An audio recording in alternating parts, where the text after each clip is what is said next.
thanks for coming. We're going to talk about something which I think is probably very important for a lot of you actually, because we've all had this problem or this experience at some point or other, which is people using L1, their first language, in the classroom. Even if you haven't had it, it's likely that it will happen at some point during your working time here, and you'll need some ideas on how to deal with it. So we're going to look at 5 kind of things, and these are in the order that we're going to talk about them. First one is about how important it is to use English in the classroom. Then we're going to think about our feelings when people or students do use L1 in the classroom. And we're going to come back to think about our feelings again at the end here, okay? And we're going to consider whether or not maybe we'll have different feelings in the future as a result of what we talk about in the workshop. Then we'll get on to what causes it. Why do people actually use their first language in the classroom? And we might find some surprises here as to how many causes there actually are. And then the bit that you all really want, which is how can I deal with it in the classroom? Some actual ideas on how to deal with it. And I've broken this down into 3 sections: planning, teaching and managing, because they're 3 kind of different concepts, different ways of managing L1 in the classroom. And again, we might be surprised at what we can actually do to deal with these problems. Because it's a short workshop, we're not going to have a tremendous amount of time to come up with hundreds of ideas. So this should be a starting point. And the ideas that we do come up with today can be a set of ideas, but then the principle of our discussion can be taken outside, and we can then use that to come up with more ideas as the days go on, the weeks go on. And they should then be shared between all of you, because like I said, it's going to apply to everybody. Okay. On the Google Drive where I've put my workshop, you'll find that I've actually put this book in there as well, which is a really useful and interesting book that you can start to read to give you some ideas on L1 in the classroom. It's actually about teaching monolingual classes, which we don't have, but monolingual classes are kind of where most L1 problems happen. So it's worth considering, and then how much can we then apply to ours. And this is a quote that I took out of there, okay? Every second spent using L1 is a second not spent using English, and every second counts. So with the people on your table, maybe as a 4 you can work together, and you 3 can work together. How much collectively do you agree with this? Do you agree very strongly with this? Or are there some factors that limit your agreement? And can you come up with a description as to why it's so important to encourage mainly English in the classroom? I'm going to give you 2 minutes to discuss, okay? Off you go. Obviously, it's very much as possible, but is comfortable making mistakes? Okay, sorry Rajan, sorry to interrupt you. So who agrees very, very strongly with the quote? I agree quite strongly. I'm like 90%. 90%. Okay, all right, and why? Can you explain why? Why is that so important? Well, we were discussing it depends massively on the level. Because at elementary, sometimes there's somebody in your class who understands it, what you're explaining. Yep. And they could probably explain it to everybody else in their language. Yes. So that the other people can understand it. But then on the other hand, like Shamila just said, if you have a table of people that have 2 Arabic students and 1 Japanese student, and then one of these two gets it, and the Japanese person doesn't get it, and the other Arabic person doesn't get it, and then this person explains to this person in Arabic, oh, this is what it is, but then this Japanese person still sat there going, I still don't know what this means. So that he might feel isolated, or yeah. Okay. So it's like a mix. All right. Is anyone give a different reason why English, it might be so important to use English as often as possible? So we said practicing in an environment where you can have error correction and guidance, so that you're actually doing it right, rather than necessarily outside of school where your pronunciation might not be corrected, not being corrected or guided. is really important because that's what they're here for. So feedback from the teacher, in other words. Yeah, okay. Especially with pronunciation. Yes.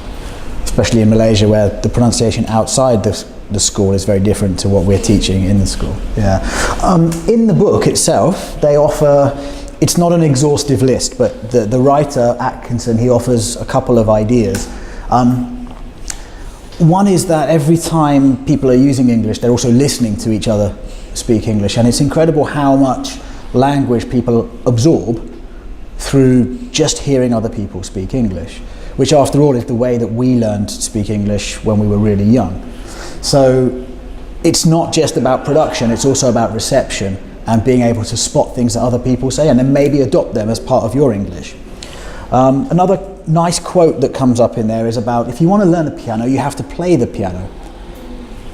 And I think what he's getting at is, you know, if you're going to learn English, you've got to practice English. You've actually got to do some English.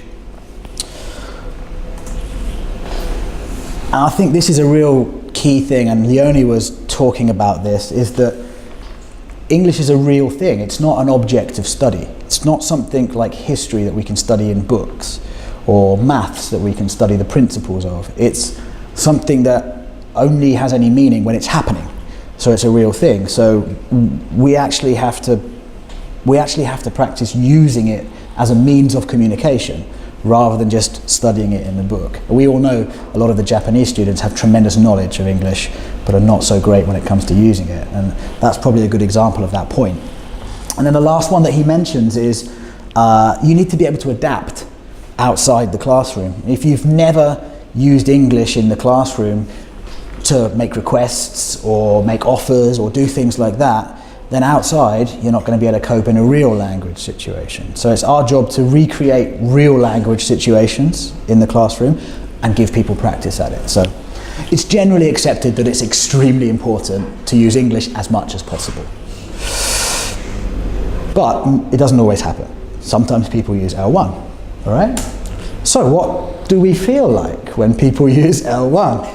I've provided you with a range of emotions on the board. Yeah, he's going through lots of different emotions there. So I wonder if you could now tell your group, which face do you think sums up your feelings best when you hear people using L1 in your class? Which face, and what emotion does that face translate to? And what is it about people using L1 that makes you feel like that? Why does it cause that emotion? Maybe 3 minutes to discuss on your groups.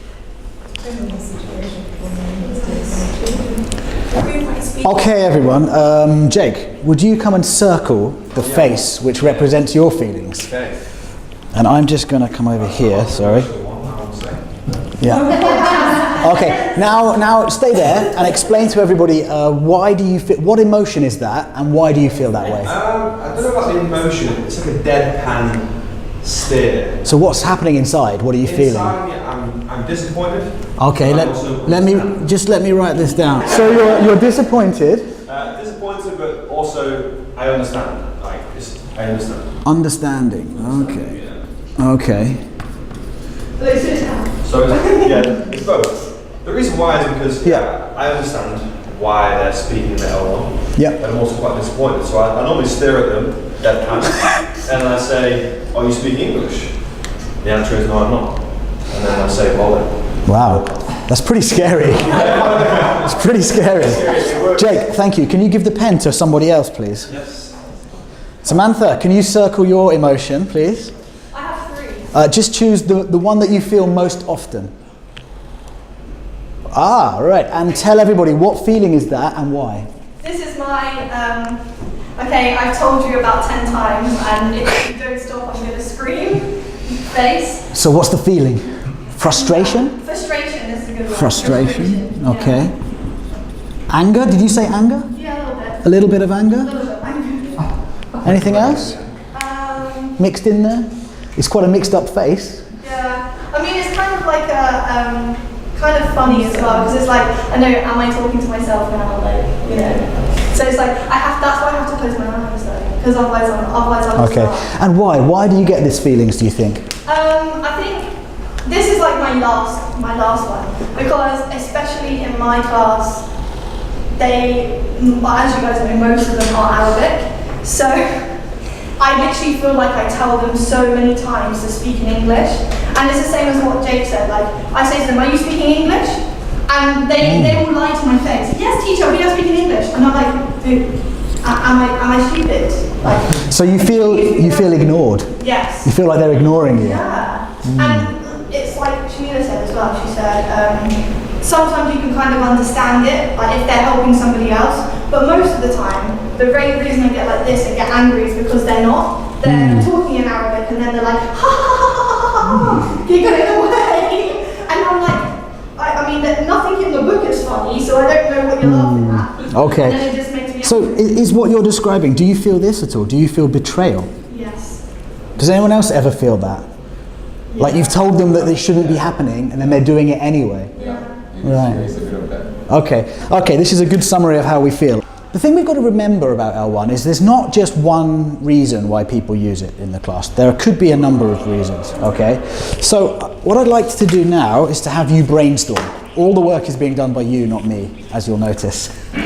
I'm going to give you one of these with your group, and you've got 5 spaces. See if you can come up with 4 or 5 purposes of speaking L1. So it's not a reason, it's a purpose. So what are they trying to achieve when they speak L1 in the class? That's why I've given you the start word to. All right, maybe they're doing it to clarify the meaning of a word to a friend. That could be one, for example. Yeah. See if you can come up with 5 in 2 minutes. Okay. They don't understand. That's a reason. What's the purpose?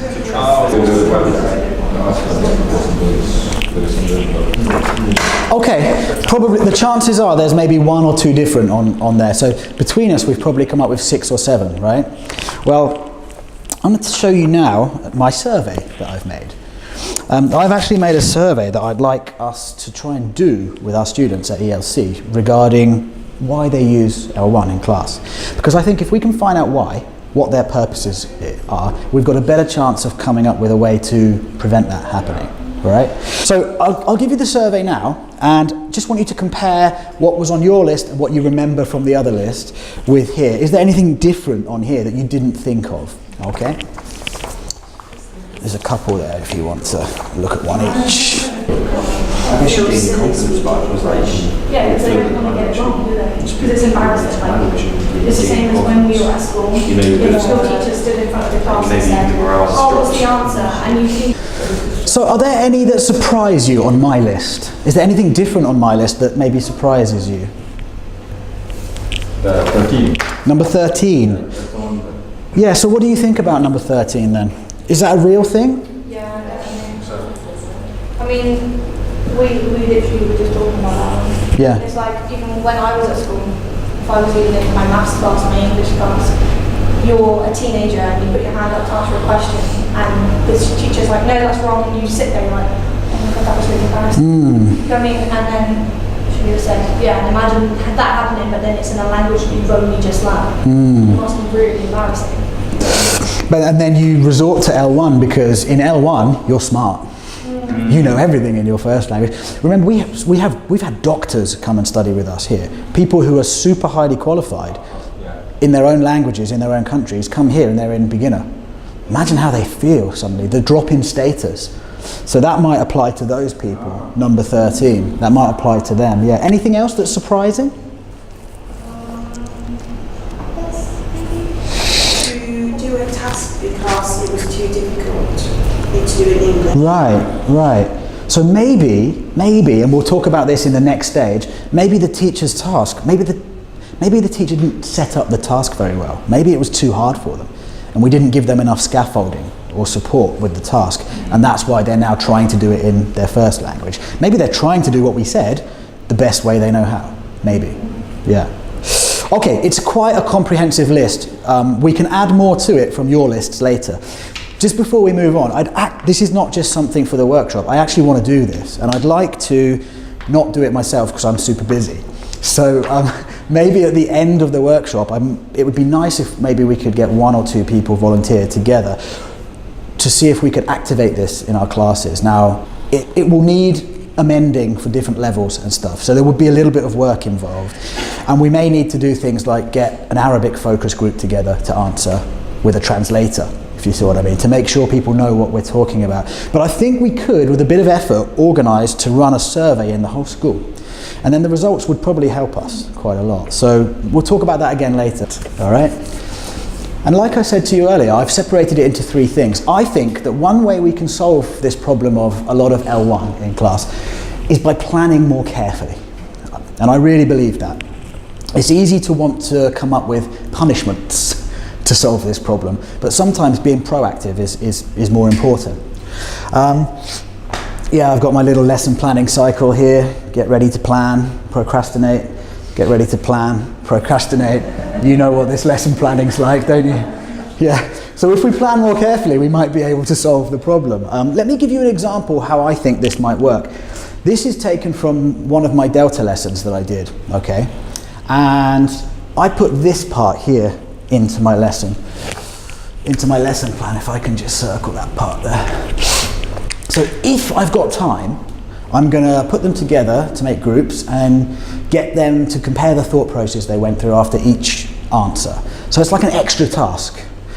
My thinking behind that was, on this list, maybe people have finished early and they don't know what to do now, so they're resorting back to L1. So because I'd planned that extra stage, if that had happened in my lesson, I would have had an easy, ready-made way to stop L1 creeping into the class. It would have been, guys, you join them and discuss your answers. Why did you come to that answer? Suddenly, there's no need to use L1 anymore. So that's an example of how we could plan L1 out of the classroom, for example.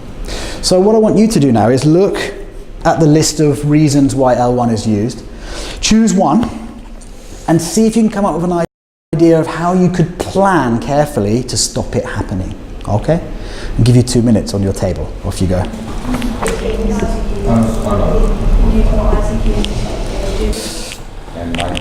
Okay, can we share, can you nominate one person in your group to speak?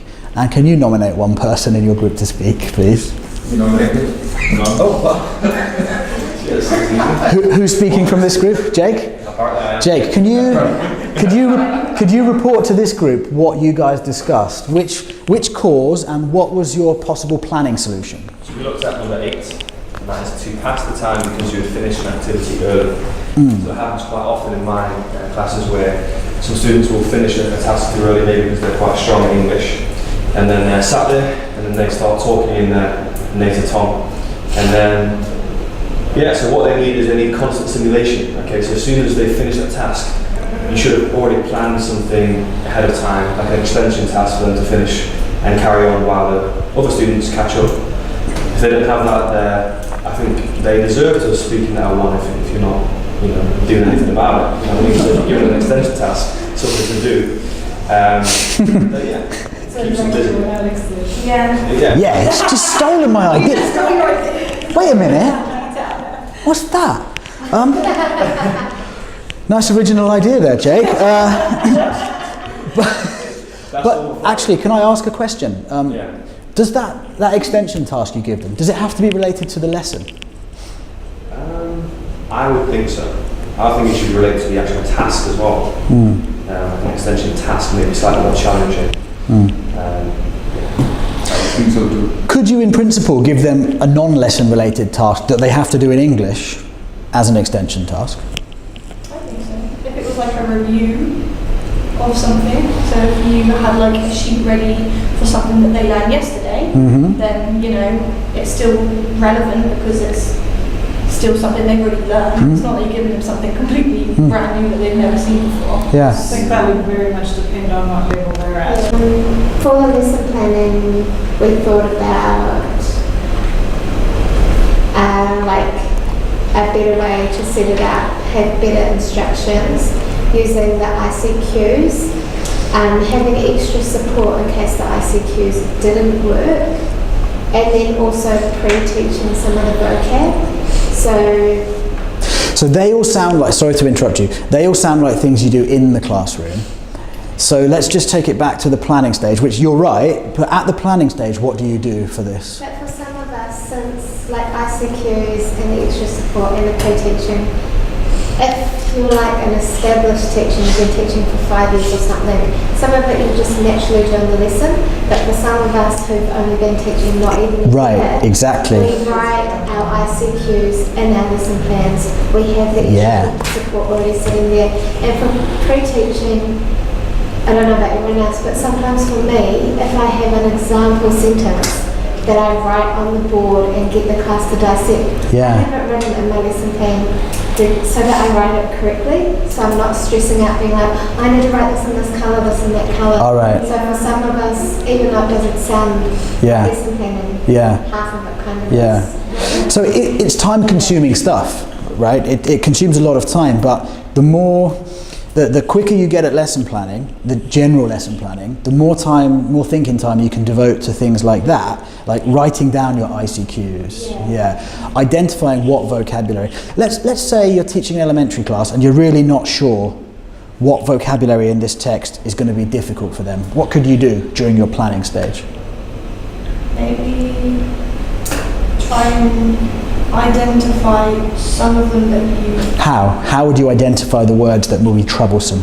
Well, if you know your class and you know what they know and what they don't know already, if that makes sense. So... Let's assume you don't know that. And then I over-prepare. So then I go through and make sure that everything that looks vaguely difficult, and then if they get it quickly, that's fine. But at least I've gone through it. Right. And I've got a picture on the board for the vocabulary so that they know what it is. I think you're absolutely right. You're talking about anticipating problems, is what you're talking about. And there's many ways to do that. Could be ICQs, it could be vocab, whatever. They're all relevant. I would say if you don't know, and you think that's going to be a problem in your lesson, which might lead to L1, ask someone. Ask someone who's taught elementary. Which words do you think would be difficult? Which words should I pre-teach? Ask someone. You're all here to help each other, so ask someone. Maybe make a mental note of like when you are teaching them, I didn't pick up on that word. And then they're like, they thought it was hard. So like, you mentally note it down. So next time I pre-read the article, I'll be like, that's similar. Right. You develop your knowledge base. So I think you're talking about anticipating problems. Anticipating problems. Okay, great. Jake, you're not allowed to steal my idea on the next one. All right. The next one is about teaching. Planning and teaching are so linked. We've already talked about them both. But I think it's also possible to do things in the lesson that will stop the use of L1. So my example for this one is, what was my picture here? I want to know the meaning of life. Have you tried Googling? I can't remember the relevance of that, actually. This was my idea, was about clarifying vocabulary. We've already talked about it a bit. These are a list of ways that you might clarify vocabulary. You might draw it, a picture. You might mime. You might give examples. You might use an object. Loads of different ways. Only one of these ways involves using L1, which is translation. There are a huge number of ways. So I guess what I think we could ask ourselves is, when I'm teaching, have I chosen the correct way?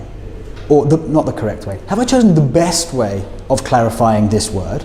Or have I chosen a really difficult, convoluted way of clarifying this word, which might lead to confusion and lead to L1 again afterwards? Have I tried enough ways, or did I just do one, and because Dave got it, I think that everyone's got it, when actually no one else got it except Dave. Just chose Dave randomly. So teaching suggestion would be, with regards to vocabulary, having plans in place, again teaching planning very similar, as to how you're going to clarify the meaning of words, and having these different techniques available to you, having tried them and not necessarily skilled at them, but practiced at them, so that we don't have to resort to that, because that's what they do, they resort to that sometimes. Okay, so now I think we'll skip on to the last one, because planning and teaching are very similar. What about mitigating L1 use by management strategies? This is Donald Trump's strategy. I don't think that's a very effective strategy for managing L1 use in the classroom. So I think we need to come up with some more effective strategies than this. I'll show you my example and then I'll send you guys off to think of some more, okay? This is one I found online from Google. It's called the P card. Basic idea is someone speaks L1, they get the P card. And then if they hear somebody else speak L1, they get up and they give the P card to the next person. By the end of the lesson, whoever's left holding the P card gets a forfeit, decided by the rest of the class. Quite an ingenious way of managing L1 in the class. I'll try this. So remember that one, but remember also planning and teaching can stop it happening in the first place. Let's see for 2 minutes if you guys can choose another course of L1 and come up with a different management strategy. Okay? Off you go.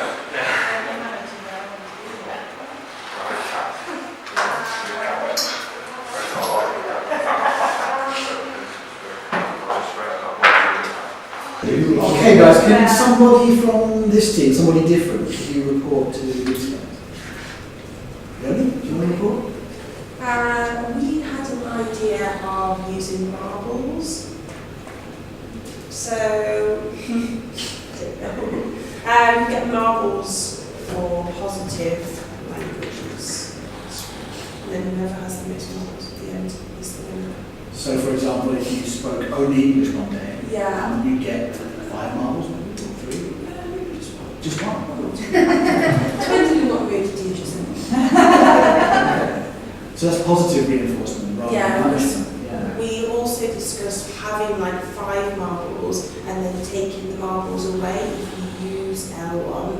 But to give the marbles is more positive than losing. And what kind of problem, would that apply to lots of different problems, or which ones do you think it would apply to?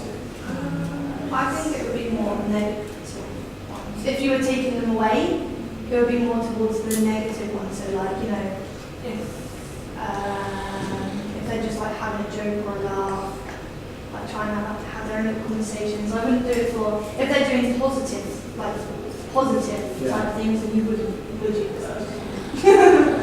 Alright, okay. Do you guys, who's going to report? Luke? Rajan came up with an idea for the red cards, which was kind of similar to the pink card idea. Guys! I came up with slightly different. Tally, you could do it kind of discreetly, and you could make a note of who's doing it. So in the first lesson, the student wouldn't be aware that you're observing them. And then at the end, you can let them know that you have observed them the lesson. So the one with the most tallies for using L1 would then do the forfeit. Then eventually, every day, the students will pick up on the fact that they're being watched and the teacher is listening. And would you tell the student after the class personally, or would you just wait for them to figure it No, out? I'd finish the lesson and then we'd do like a fun forfeit and then make it aware to everybody. Then they know the next lesson, this is going to keep happening. Because Bob Radja made the point that it's probably that for higher level students. Elementary, because it's not obvious to an elementary student right away, so it's maybe not too fair. Oh, I don't know that. I don't have a problem with No, I think it would be opposite because my class, and I can assume probably your class as well, Lauren, if I'm over at my desk and I'm like writing something on my paper, they're always they're really nosy, so they know. But then that's good because then they know that you're always aware that they're. Yeah, that's what I You mean. can have a natter now, but then if you're aware, they're aware that you're making notes. Yeah, that's what I mean. Then But they're not my class is a low level class. Yeah. That's what I'm saying. So maybe it's good. What you were saying actually made me think of a new idea as well, which is that you could try to manage it by just a 2-minute private counselling session after the test. If you've got a culprit who does it a lot, for example, you might just come to and say, you're doing it too much. What if you've got your own culprits and you only have a class of 20? And you probably don't have enough time for that. Yeah, probably don't have And you enough have time. to on Arabic. Yeah. So, okay, related to this, I have a question, Alex, Yeah. you know, when you want to talk to a student privately at the end of the class, I find that they're all hanging around. It's very difficult for me to get one student to just hang on for a few minutes because they all want to go out together. You could catch the student on the way in at the beginning of the On the class next and lesson. tell them that you just want to meet them just after the class for 5 minutes somewhere other than the classroom. Right. and then just disappear off to do that. So you could give them pre-warning. If you, because it could be embarrassing if you call them out in front of all the So others. we try to do that, but we find that. But it also depends on your approach. If you're approaching them in a sensitive, calm way, they're not going to interpret that as a threat. I wouldn't have thought. So it depends on how you approach it. Right? So we've established that there are these management strategies, and then there's also, just to go back a couple of slides, there's also better teaching ideas and better teaching techniques, and there's also more detailed and more thoughtful planning that can help us. Which ones do you think are more helpful? Which ones do you think are more helpful? The planning, teaching ones, or the management ones? They're pretty useful. The more you plan, the more likely you'll be able to manage. Yeah, I just think teaching planning is better because with the management side of it, sometimes some of the things I tried, they just think it's a joke. They just think it's funny. They end up competing to use more L1. Yeah, I've seen that happen. that's what I mean. Like, or even stupid things where when I tried the whole money thing, taking one ring or something, then every time someone says one tiny thing, teacher, he was speaking Arabic. Teacher, he was speaking Arabic. Take his money. And it takes over the class. Yeah. So it can be too gimmicky, can't it, sometimes? Yeah. I think going back to the list on the survey, these kind of management strategies are much better suited to the more sinister uses of it. Things like trying to keep secrets from other people, or doing it because you want to have a chat about what you did last night. This is more suited to that. Most of the others, which are genuine reasons for using L1, can be solved better by planning and teaching. So it's nice to have that idea in your mind that you've got to work out the course first before you work out the appropriate way to deal with it. Okay, we're nearly finished. Let's take time to reflect. It's peaceful, isn't it? I've even chosen peaceful animations.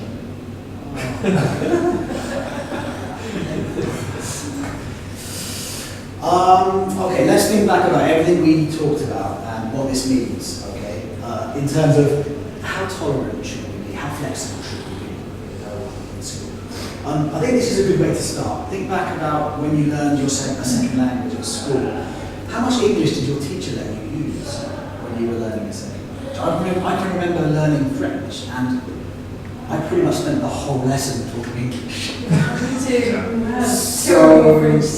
And my French teacher spoke English a lot of the time as well. So now, looking at what I've learned in EFL teaching, I look back at that teacher and think, he wasn't following the same methodology as I was. Why were you doing that? So maybe it's useful to think back about that. That might help you.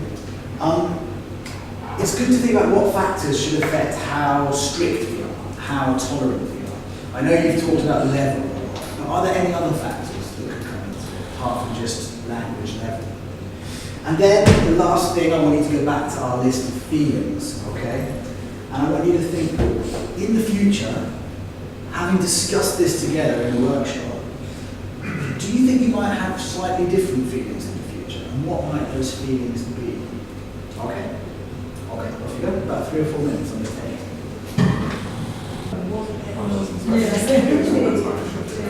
And she wasn't French. She wasn't French. Okay, what factors affect how tolerant we should be then? Should we allow a little bit of L1 sometimes? Under what circumstances? Depends on if you can figure out why they're doing it. So if you feel like your scaffolding and planning and teaching and management isn't working, then maybe that's when you as a teacher has potentially failed. Maybe Not for the rest of your career, just on that one occasion. Yeah. That's when you give up and go home. I'm done.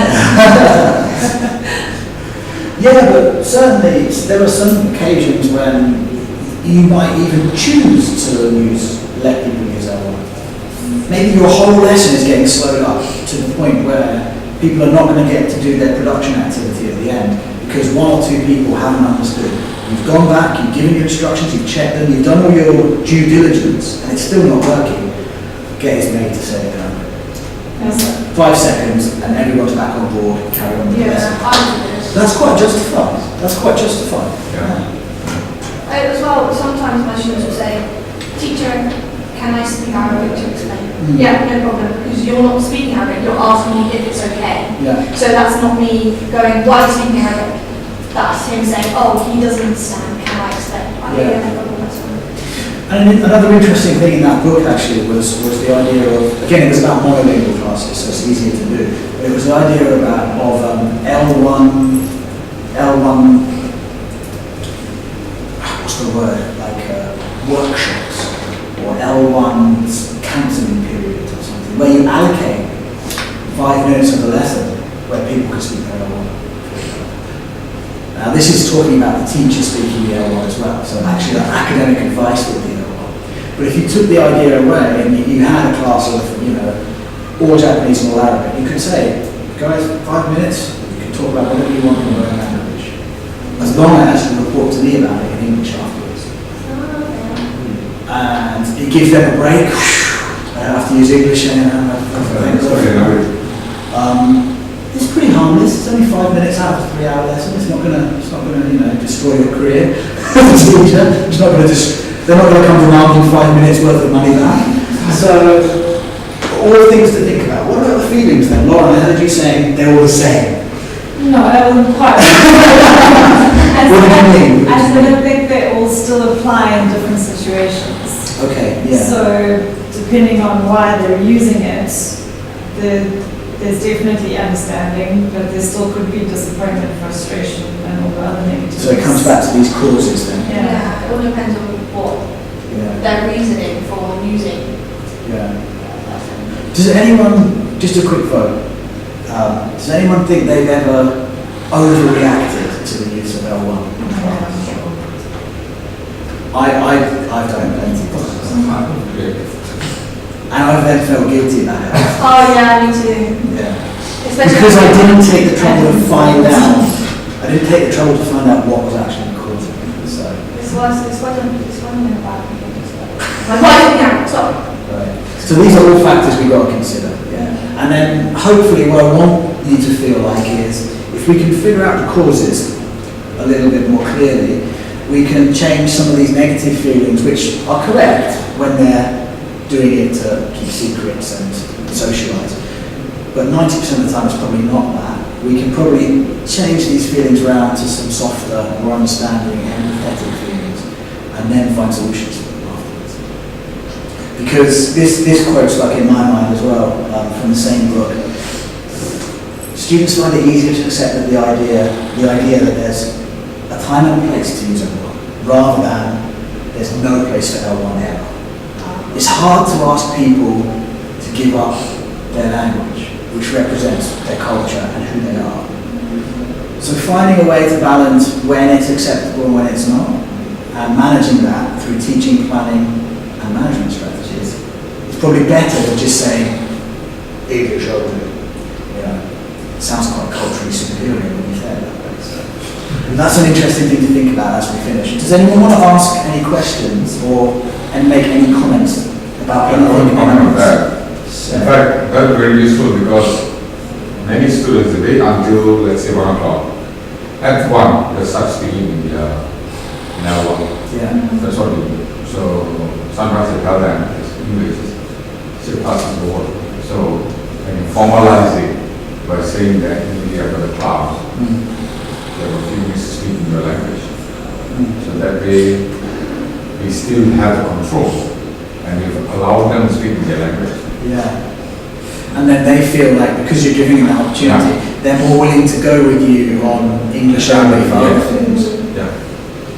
I think that's true. Yeah. You scratch my back, you scratch my back, I'll scratch yours. Yeah. I mean, I haven't given you. Sorry, Lauren. I was just going to say, maybe it's a bigger conversation for a different time, but there's, and in my current class, this is a specific situation, there's one guy who always understands, and he's busy doing the task or the exercise, and then everybody asks him what's going on. And so, and we're obviously planning and teaching and managing is part of that, but maybe we can chat another time about guidance on how to, because it's not fair on him. So is it because he's in the wrong level, or is it just he's in the right level, he's just studying well? He's studying well, and there's such a vast difference in levels within the level. Then perhaps you could think about, maybe Jake and I were talking about this, about planning your groupings and pairings very carefully before the class starts. So if you know that's going to be the case on certain types of activities like gap fills and stuff like that, is there someone else sharp, non-Arabic for example, who you can pair him with, get him out of the way, and then get the others there using English to struggle through the task? Possible. Yeah. I'm not saying that, I don't know the exact situation, but it could be an option, yeah. So pairings and groupings is part of that planning process, which can really help. We haven't got all the answers as a result of the workshop, but hopefully it's started you to think about how you can discover the answers for yourselves. And then I would like to try and do this survey at some point. So Sam said she'll do it. We can meet at some point next week or something and talk about it. And if anyone else wants to get on board and help manage it, just feel free to talk to me and we'll try and organise it. Okay, let's go. Thanks, Alex. Thank you very much.